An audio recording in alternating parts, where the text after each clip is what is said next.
Appreciate you guys for coming on. Now, since we are talking a little bit about horror, first question out the gate here is, what's your favorite scary movie? Okay, I'll go with Scream 1. Great choice. Yeah. I'll go with Nightmare on Elm Street and the Child's Play Chucky group of films. Nice, very nice. Some Wes Craven love in here, which I love to see. Now, you guys just wrote, directed, and starred in your very own horror movie called Viral Haunt. Tell us a little bit about this project. So, Viral Haunt is I'll give you the very, very brief synopsis of the film.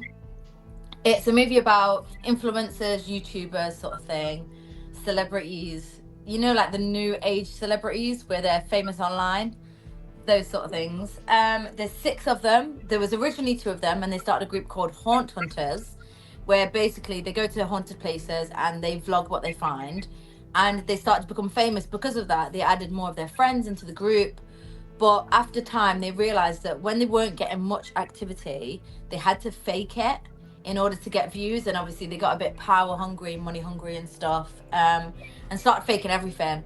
The group came to a bit of a divide because some of them thought it was inauthentic, which it obviously was, and some of them loved it because it meant that they got money and power and status and views and stuff. And obviously their fans were also divided. Some of them were like, we love you guys are great, and some of them were like, you guys are fake as hell, we know that you're faking it. So the leader of the group, his name's Jake, played by Jack Hoy, he decided that we were going to go to a really dangerous haunted place to shut the haters up, sort of thing, and that's where the movie begins. Oh, okay. I feel a little targeted there. It's about YouTubers named Jake. brutal out here. No connection. No. Oh, okay. Yeah. Steven, what are your thoughts on the horror of this film? Like, is this going to be a ghost story? Is this going to be a slasher? What can you tell the audience back at home here? It's probably not like one of those type of films where there's loads of kills, but there's lots of moments of jump scares. There's we wanted to develop the characters before the inevitable, if you know what I mean, where some people will obviously die. But yeah, we wanted to build up to that, build up a lot of suspense, develop the characters as much as we could in a horror film, because sometimes you don't get much time. But yeah, I'd say it's a fun horror. Well, I think me and you really enjoy it, don't we, Tash? Yeah. But we might be a bit biased, to be honest. But yeah, in this film, there isn't loads of kills, but there is obviously some kills, and it's more like psychological horror, if you know what I mean, rather than slash. Yeah. Very nice, very nice. I like some good jump scare, I'm assuming found footage style horror too, which is very fun.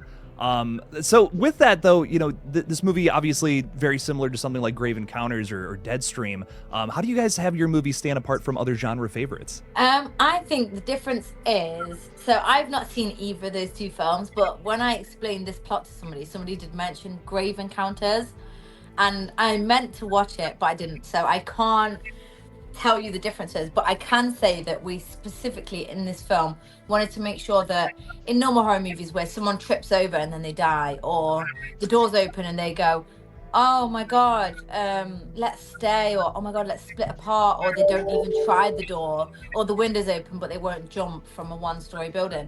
We didn't want to do anything that wasn't realistic. We wanted to do things as if we were real people in that scenario. What would we do? Do you know what I mean? We are fighting for our lives. We wanted it to be realistic, so people didn't go, oh, if I was there, I would have done this. We want people to feel like, oh my god, they did everything right, but they still died. Do you know what I mean?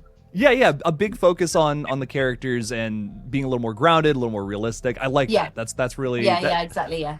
It's very important, I think, because some movies, especially nowadays, can get frustrating with how accessible the internet is, for instance. You know what I mean? It's like, well, why don't you just call the cops? Why don't you just figure something else out? You guys really thought about that, essentially.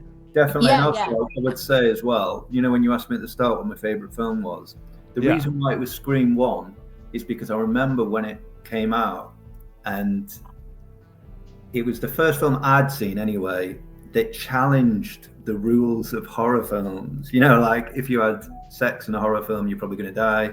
If you said, I'll be right back, you're then going to die. And I loved that. And I was like, at last, somebody's done something that I really like.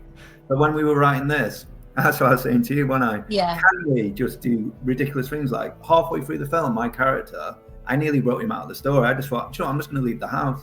Do you know what I mean? Like, why would I stay here? So we're always asking those questions. How can we make it to be as close to a real life experience as we can for a horror film? Do you know what I mean? Yeah. Within reason. Obviously, there is some bits that, might be not as realistic, but nevertheless, we wanted to try and stay away from. If the audience could watch it and not be sure what was going to happen next, then I think we succeeded a bit there, haven't we? Yeah, and fiction is always more interesting than reality, right? So there's some things that have to be stretched when telling a good story. No, I hear you for sure. So Viral Haunt, as I was asking you guys before we started the interview, where is this one coming out so that like the viewers at home can check it out? Yeah, well, we don't know, do we, Tash? I think that's the truth of it. When we hand it over to the executive producers, it obviously will be up to them. If we had to guess, it'll probably be, well, I don't know, 6 months, maybe late summer. It'll be a bit yet, because obviously once we hand it over, they'll want to market it wherever they want to distribute it around the world. Obviously it's up to them, but yeah, I probably would guess about 6 months away. 6 months, okay, nice. I'm very much so looking forward to this one. I think it's going to be interesting. Thank you. Speaking of just horror movies, slashers in general, Natasha, you were in Winnie the Pooh, Blood and Honey just a few years ago now. What was it? I never thought I'd ask someone this question, but what was it like getting killed by Winnie the Pooh and Piglet? Do you know what? It was fine being killed by Winnie the Pooh, but I was actually a bit scared of Piglet. Because I'd met the character who plays Winnie the Pooh, so Craig. I'd met him before he put the mask on, and I was like, oh, okay, it's a person, like.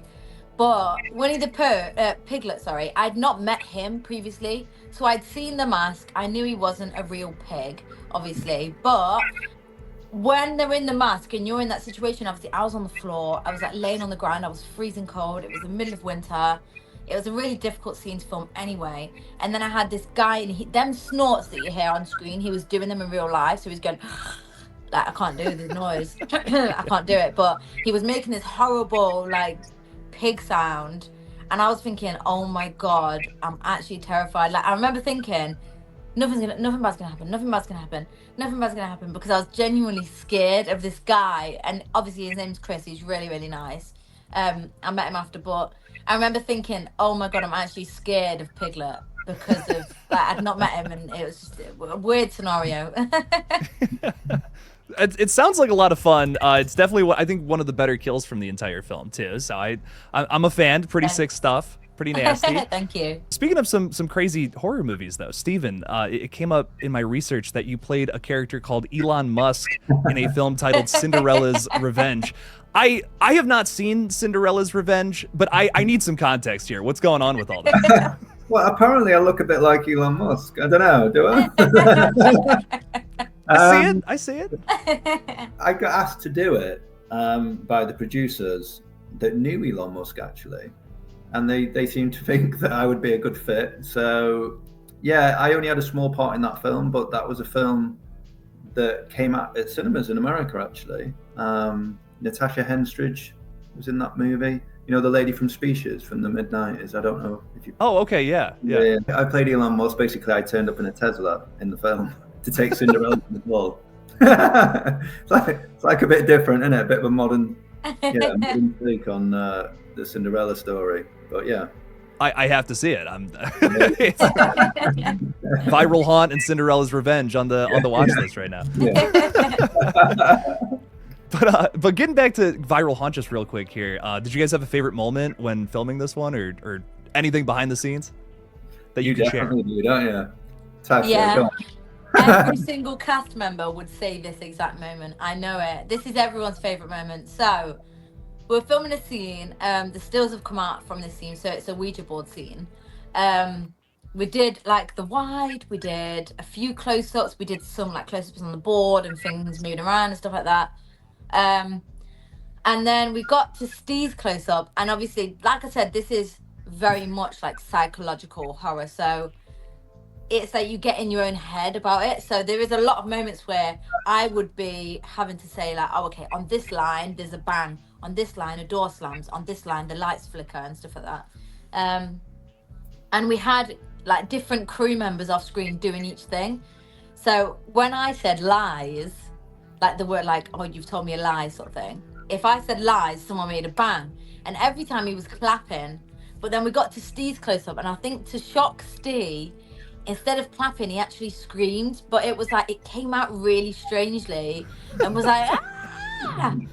And obviously everyone laughed. And then after that, we were done for the entire day.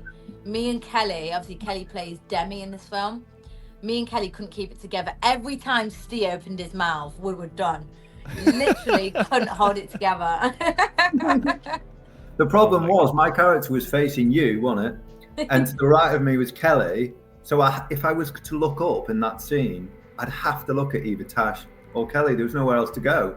So every time I looked at you, you were laughing. Every time I looked at Kelly, she was laughing. I was like, I didn't know where to go. And then it carried on to the next scene, didn't it? And the next scene, and the next scene, and the next scene. I was like, I'm going to get you back.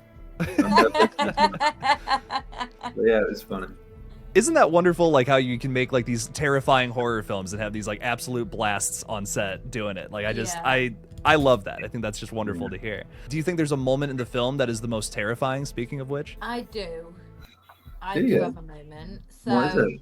I've seen the first edit, and obviously I know everything's going to happen, and all the times there's meant to be a bang, you can actually hear me go bang because the sound's not been edited yet. So really it's not that scary at this point.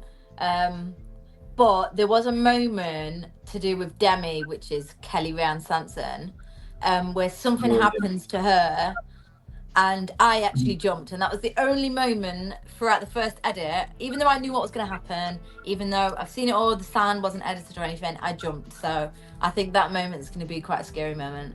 Yeah, I probably agree with that. But also say when, obviously the film is in post-production, it's in edit at the moment. And the news coming from them was the Abbey. So we went to this massive Abbey and went right deep into the cellars. It was supposed to be one of the haunted places in the UK we went to. And the cellars were incredible down there. But apparently down there, they seem to think that is where the most jump scares are going to be in the film. So we'll see. Ooh. We'll see. Oh, Well, that's exciting to hear. I love jump scare style horror too, like Insidious and like Sinister movies like that are like probably some of my favorites. I know you guys were saying that like Grave Encounters wasn't one that you guys have seen yet. But is there a big movie that influenced this one, or just a couple of different projects out there? not really for me. So Viral Haunt was originally my idea, and then me and Steve together put it together and like fleshed it out and stuff. And when I first come up with the idea, I genuinely didn't have anything in mind.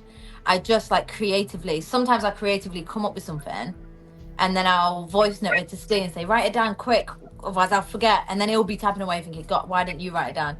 And I think this was probably one of the moments where I thought something, quickly wrote it down so I didn't forget. And we kind of developed it. So I think parts of it may have been influenced by Scream 1, with Steve obviously saying that he wanted to challenge like the sort of horror movie rules and stuff like that. And then there was also the executive producers that came up with a couple, didn't they? The Uninvited. Yeah, they said the Uninvited and the Innocents. Yeah, they gave us those two, and they said they wanted to, I guess like they wanted like old school scares, and they wanted to use the Innocents and the Uninvited. I don't know if you've seen either of those. They wanted to use them as like scare moments sort of thing, as like influence for scare moments.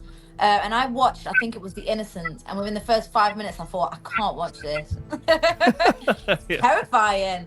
So I had my mom watching it, and every time there was a jump scare, she paused it, wrote down what had happened and the build up and stuff. I was like, okay.